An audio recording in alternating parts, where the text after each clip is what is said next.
The hour is fast approaching, on which the honor and success of the Army and the safety of our bleeding country depend. Remember, officers and soldiers, that you are free men fighting for the blessings of liberty, that slavery will be your portion and that of your posterity if you do not acquit yourselves like men.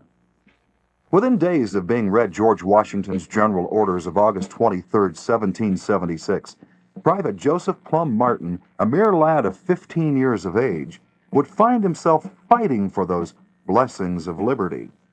Except for a brief interlude of only 4 months' duration between his first and second enlistments, Private Martin would serve his country till the conclusion of the Revolutionary War. With the passing years, the sound of the fifes and drums of that great army began to fade beyond the horizon of its time. The roll call of its more than 300,000 soldiers was being rapidly consigned to the archives of our nation. Joseph Plumb Martin now frequently found himself surrounded by children anxious to know about America's struggle for liberty. In the year 1830, at the urging of his juvenile friends, he set forth his memoirs, titled A Narrative of Some of the Adventures, Dangers, and Sufferings of a Revolutionary Soldier, interspersed with anecdotes that occurred within his own observation.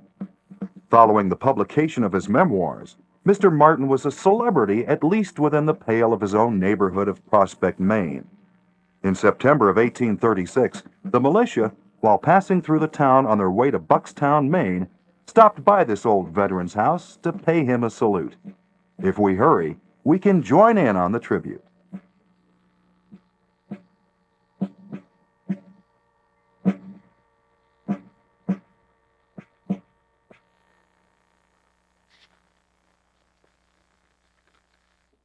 Well, hi, Jonathan.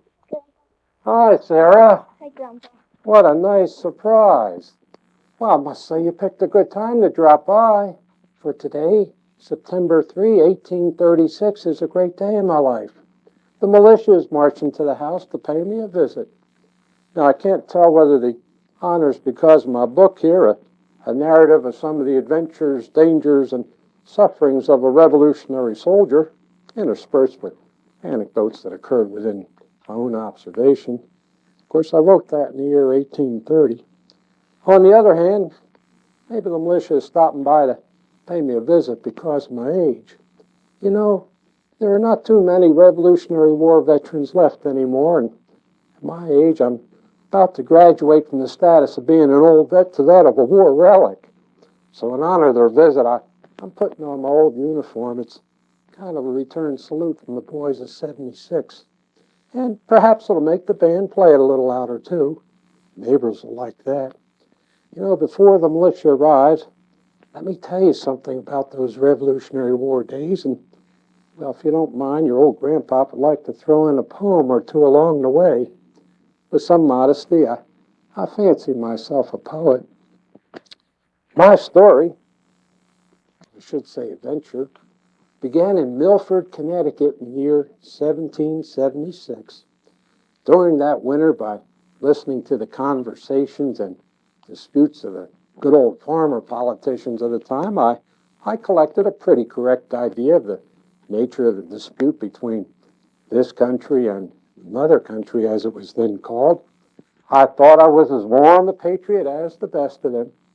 However, enlistments that winter were for a period of 1 year, which I considered too long for a first trial at soldiering. I wished only to take a priming before I took upon me the whole coat of paint.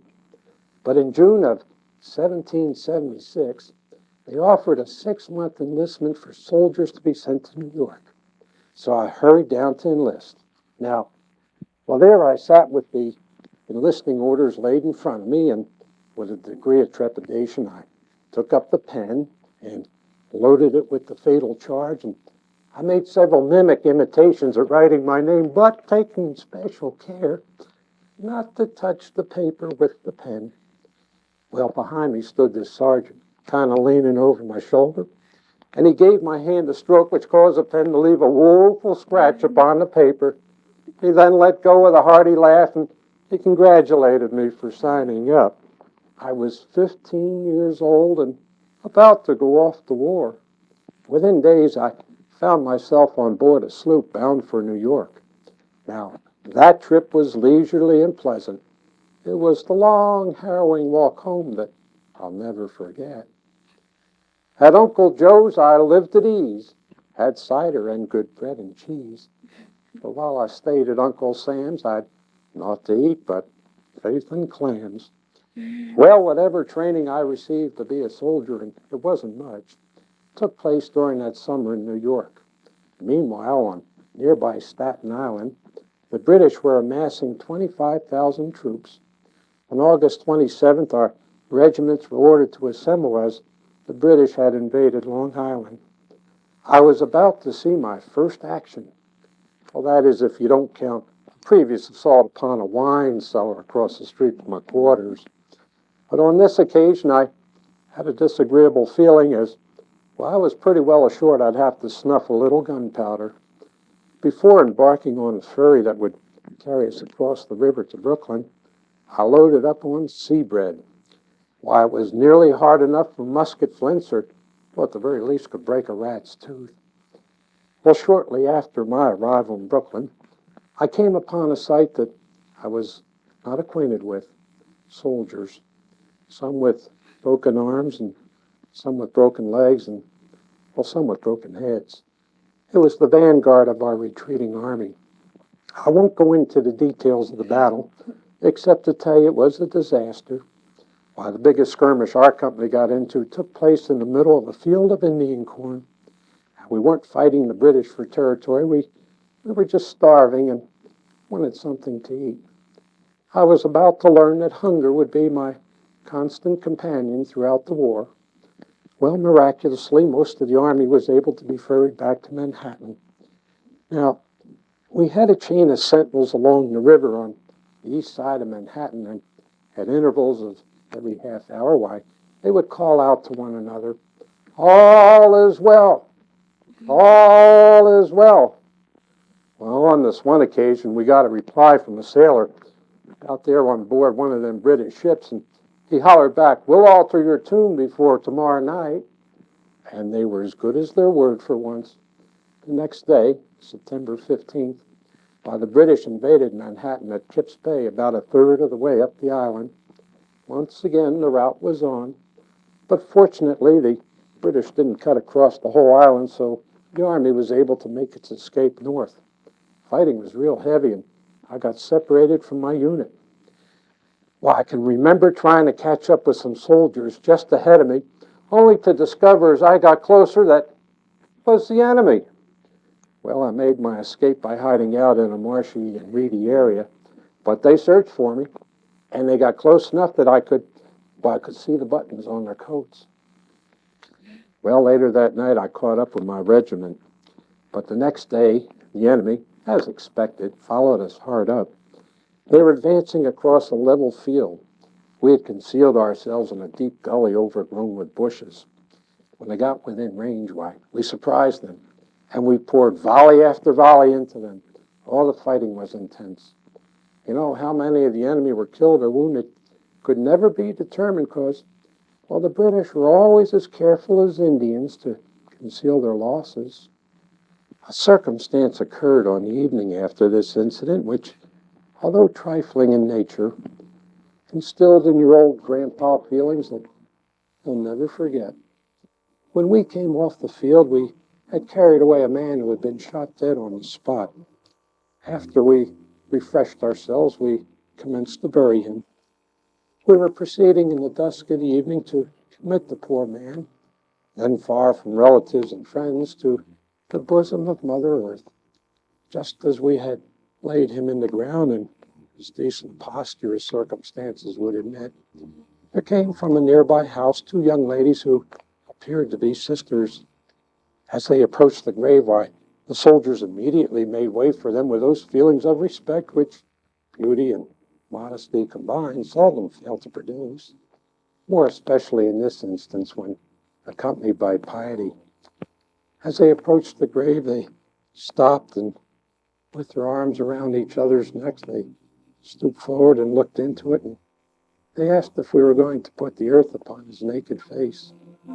Being answered in the affirmative, one of them took a fine white gauze handkerchief from around her neck and desired that it might be spread upon his face, tears at the same time flowing down their cheeks.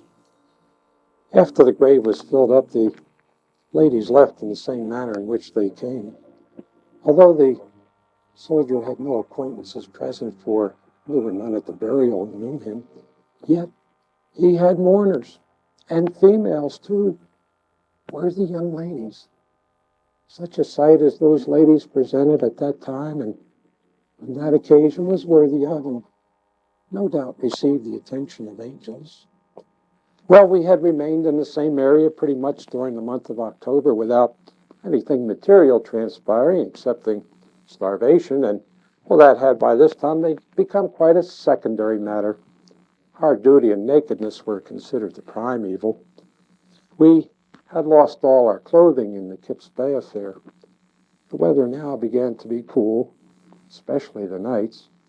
To have to lie as I did almost every night, for duty required it, upon the cold and often damp ground without a blanket, with nothing but thin summer clothing, was tedious.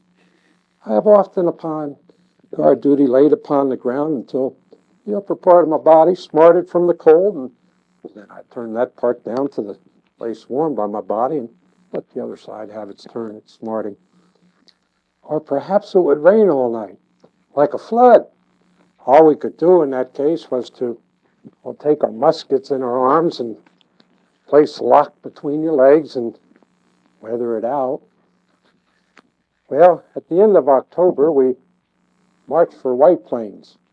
Now, we had to carry our cooking utensils with us, which at that time were the most useless things in the Army. Not only were they heavy, as well, they were made out of cast iron, but we had no food to cook in them.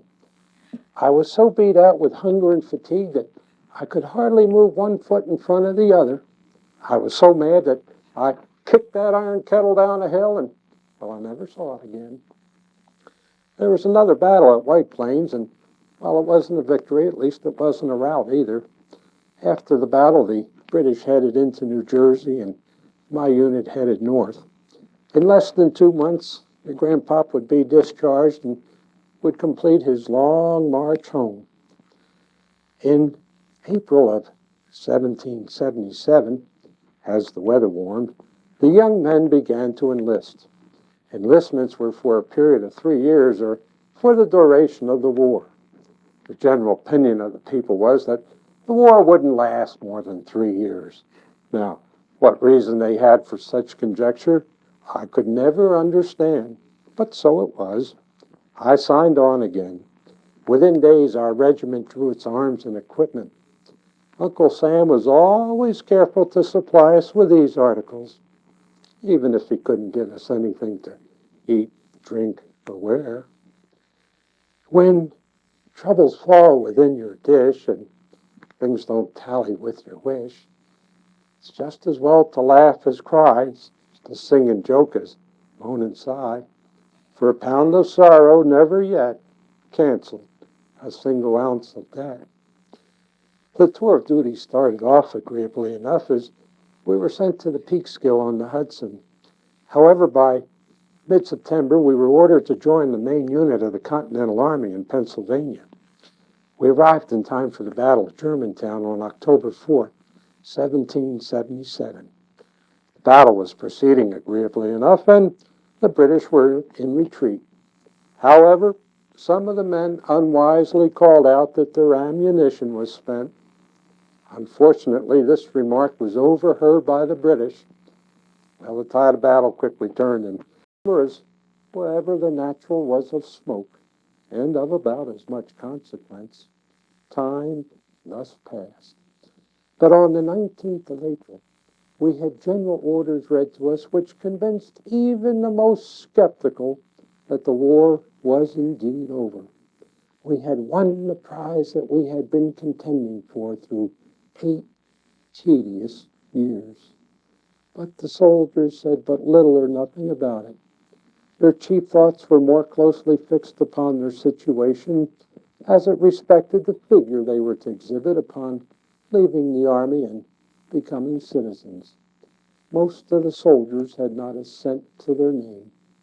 You see, Congress ceased paying its soldiers after August of 1777.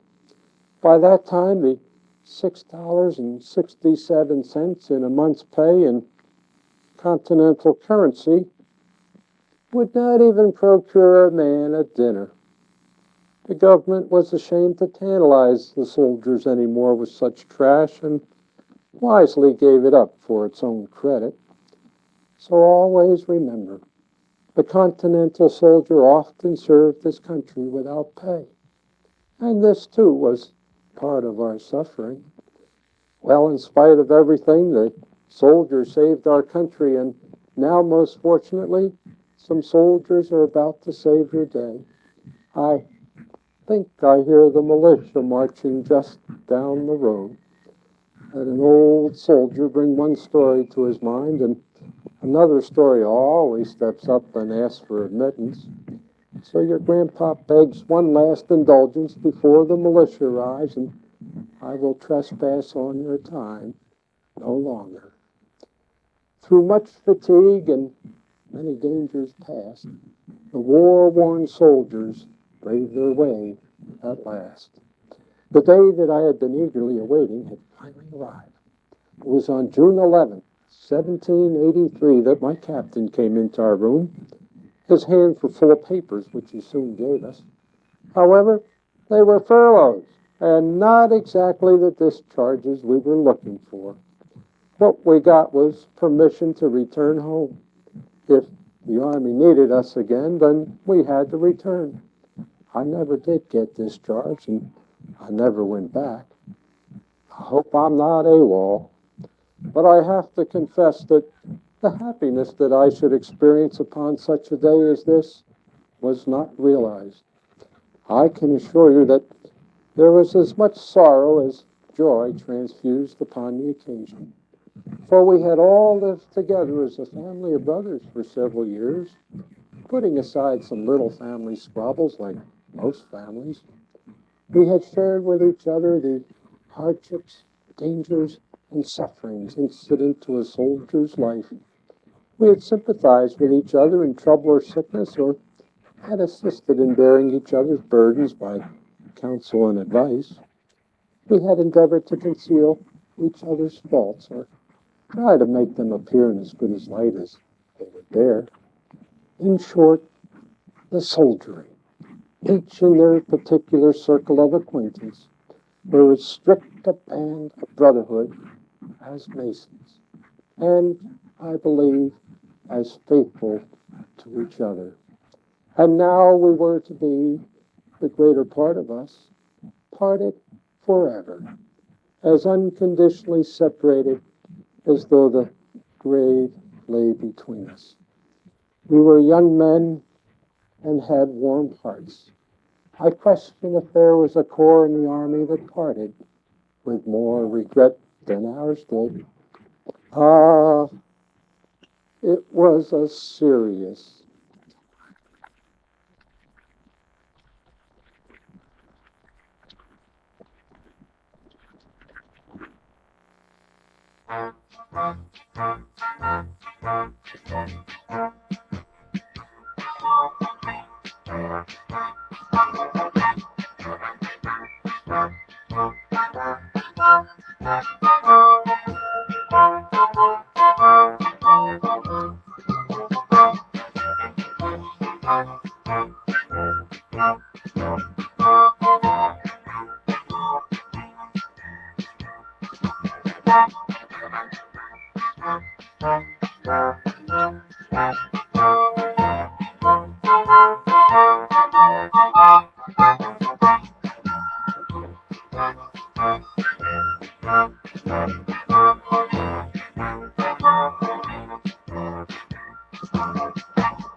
we were routed. How then can I labor with? Nothing at all. We were to spend the winter in Morristown, New Jersey. Let it be recollected that this was what was termed the hard winter, and hard it was on the poor soldier. It was one of the most severe winters on record. Why, there were days when the weather was so cold I swore it could cut a man in two. In the latter part of January, it snowed the greater part of 4 days successively, and there fell about as nearly as many feet of snow. Here was the keystone of starvation. We were now absolutely, literally starved. I, Joseph Plumb Martin, do solemnly declare that I did not put a single morsel of victuals in my mouth for 4 days and as many nights, except for a little black birch bark that I gnawed off a stick of wood. That can be called victuals. I saw several of the men roast their old chews and eat them. If this is not suffering, I request to be informed what can pass under that name. There were days when the men were exasperated beyond endurance. They saw no other alternative but to starve to death, break up the army, give it all up and go home. This was a hard matter for the men to think upon, for they were truly patriotic and they loved their country. Unfortunately, the only way to get someone's attention to our plight was to mutiny. This happened on 2 occasions, and at least in the short run, it did produce an easing of our sufferings. How we ever made it into the spring of that year can only be attributed to our unwillingness not to desert the cause of our country when in distress. We knew that her cause was our cause. If we perished, then she would perish with us. In late spring, the British retreated from New Jersey, and we marched for the Hudson in West Point. Well, shortly after my arrival, there was to be a material change in your grandpop's circumstances, which in the long run was much in my favor. I was appointed to join a special unit of sappers and miners. Our function was to dig trenches, sometimes under enemy fortifications, and detonate mines under them. We would be attached to the engineers department. With the new assignment came a promotion to sergeant. It was required that the officers be acquainted with the sciences, and it was desirable to have as intelligent as young men as could be procured to compose it. Although some of us did fall considerably short of perfection, in the very beginning of autumn, 1780, the saddest and most dastardly act of the Revolutionary War took place: the treason and desertion of Benedict Arnold. Why, had I possessed the power of foreknowledge, I might twice have put Benedict Arnold to sleep without anyone being the wiser. The first time was at the Peekskill in a barn, before the British spy, Major John Andre, came to Arnold's quarters, and while their clandestine negotiations were in progress, I was on guard duty. There are men, says Shakespeare, who in their sleep mutter all their conceits. Well, such a one was Arnold, and thus afraid to sleep near anyone, lest he should babble his conceits in his sleep. He ordered your grandpop and another soldier without the barn, and that he might have his bed upon the floor. Had I known what plans he had in his head, I would have needed but a little persuasion to have had a reckoning with him. The other time was but a few days before his treason and desertion. We met at a notch in the road, a little distance from Dobbs Ferry. He was making his observations and examining the road. He looked like he was upon some deviltry, for I noticed that he was stopped, and sitting upon his horse, he seemed to minutely examine the road. I could not help but take notice of him, and thought it strange to see him quite alone in such a lone place. He looked guilty as well he might, for Satan was in as full possession of him at that instant as ever he was of Judas. It only wanted a musket ball to have driven him out. I had been acquainted with Benedict Arnold since my childhood, and I never had too good an opinion of him. I saw the British spy, Major Andre, before his execution. Had I not been on duty, I would have seen that too. You know, much has been said about Andre, but he was but a man and no better, nor had he better qualifications than the brave Captain Nathan Hale, whom the British executed as a spy on Long Island in September of 1776. Nathan Hale, who regretted that he had but one life to give to his country, was denied even the semblance of a trial or use of a Bible or assistance of a clergyman in his last moments. The letters that he had written to his widowed mother and other close relations were destroyed. Why, Andre had every indulgence that could be granted with propriety. Well, with the arrival of the year 1781, we soon expected to lay siege to New York. The sappers and miners were constantly employed with making preparations for the attack. On August 19th, we left West Point, crossed the Hudson River, and began to march south for Chatham, New Jersey. We arrived there fully expecting to attack New York from this quarters. However, as it turned out, this was only a ruse to make the British believe that we were settling in for a siege. After a couple days, we began to march south. We soon learned that our ultimate destination was Yorktown.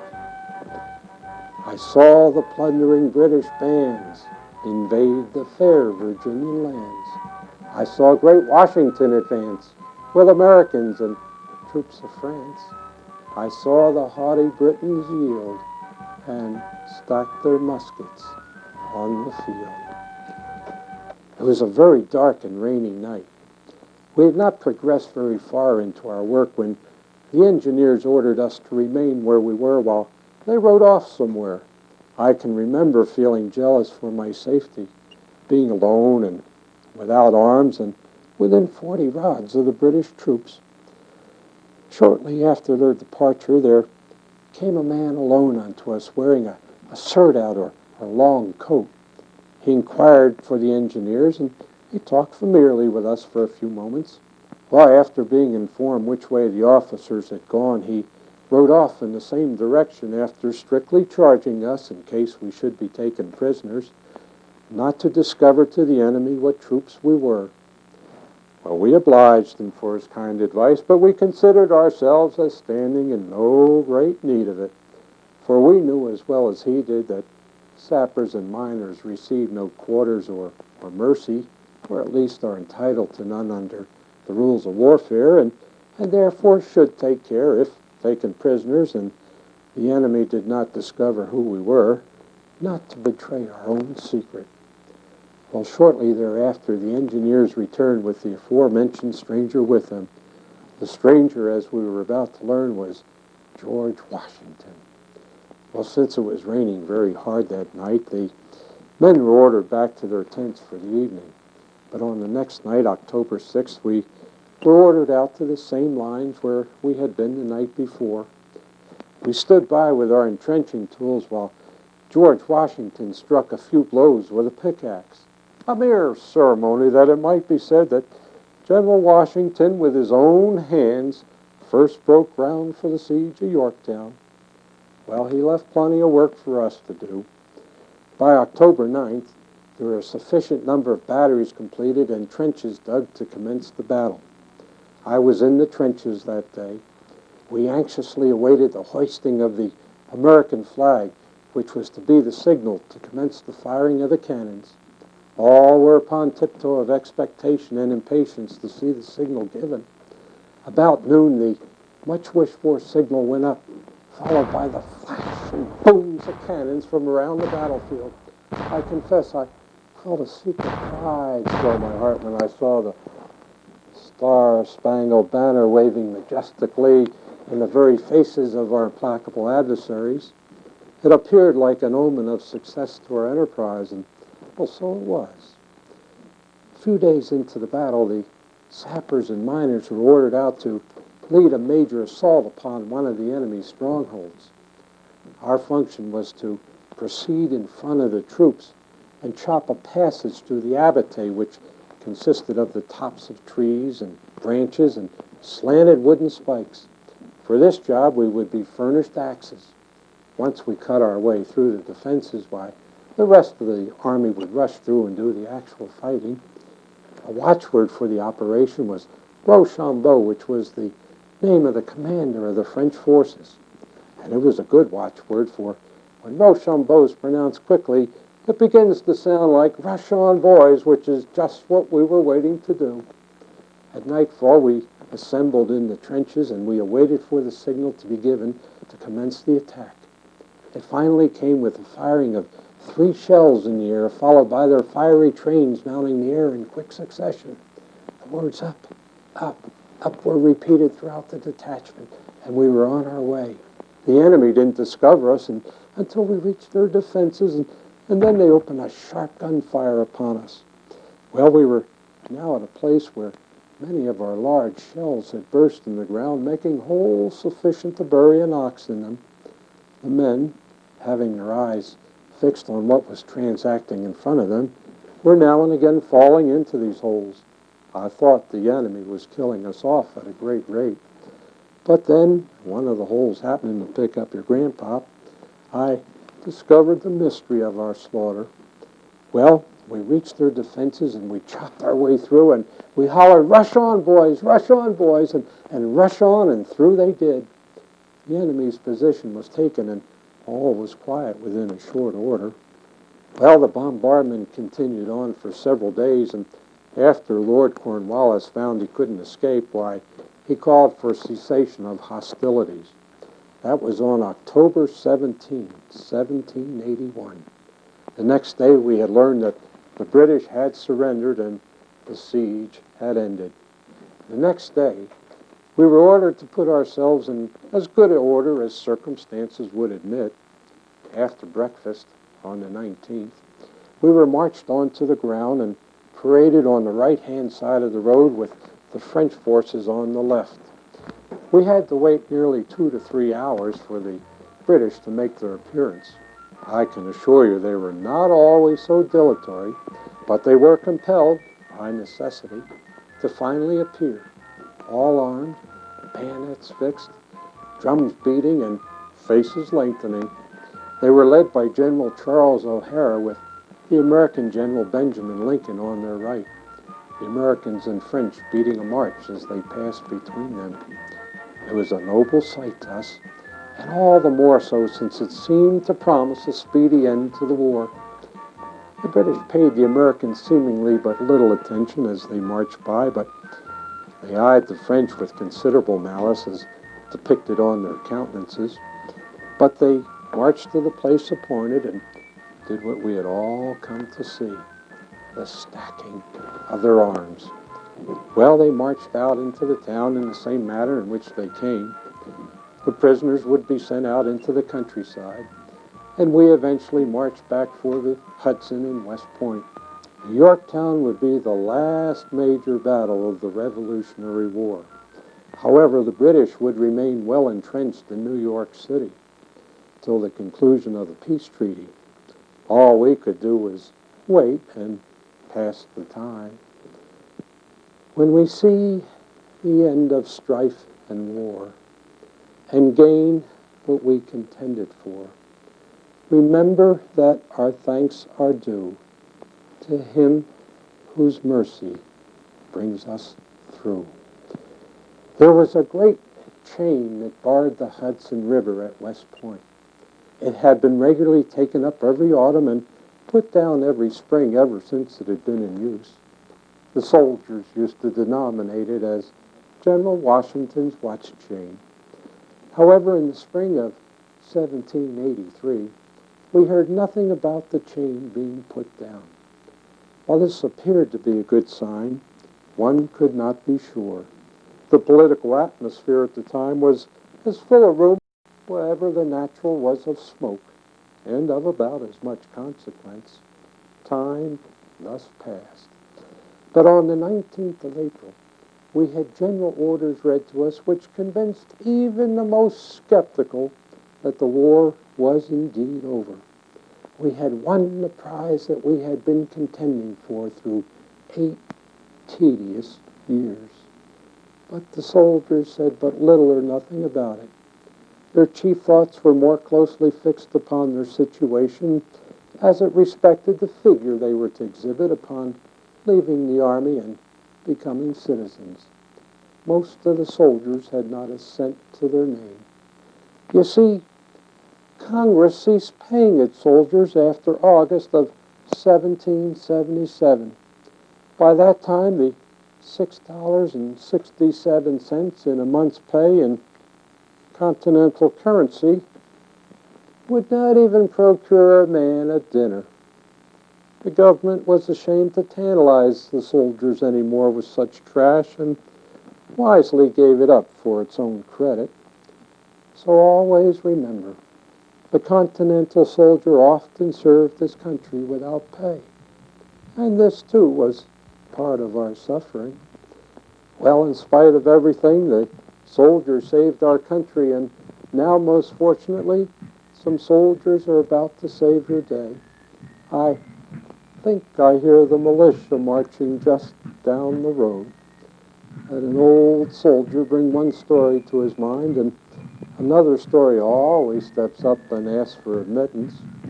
So your grandpa begs one last indulgence before the militia arrives, and I will trespass on your time no longer. Through much fatigue and many dangers past, the war-worn soldiers braved their way at last. The day that I had been eagerly awaiting had finally arrived. It was on June 11th, 1783, that my captain came into our room. His hands were full of papers, which he soon gave us. However, they were furloughs, and not exactly the discharges we were looking for. What we got was permission to return home. If the Army needed us again, then we had to return. I never did get discharged, and I never went back. I hope I'm not AWOL, but I have to confess that the happiness that I should experience upon such a day as this was not realized. I can assure you that there was as much sorrow as joy transfused upon the occasion. For we had all lived together as a family of brothers for several years, putting aside some little family squabbles like most families. We had shared with each other the hardships, dangers, and sufferings incident to a soldier's life. We had sympathized with each other in trouble or sickness, or had assisted in bearing each other's burdens by counsel and advice. We had endeavored to conceal each other's faults, or try to make them appear in as good a light as they would bear. In short, the soldiery, each in their particular circle of acquaintance, were as strict a band of brotherhood as Masons, and, I believe, as faithful to each other. And now we were to be, the greater part of us, parted forever, as unconditionally separated as though the grave lay between us. We were young men and had warm hearts. I question if there was a corps in the Army that parted with more regret than ours did. Ah, it was a serious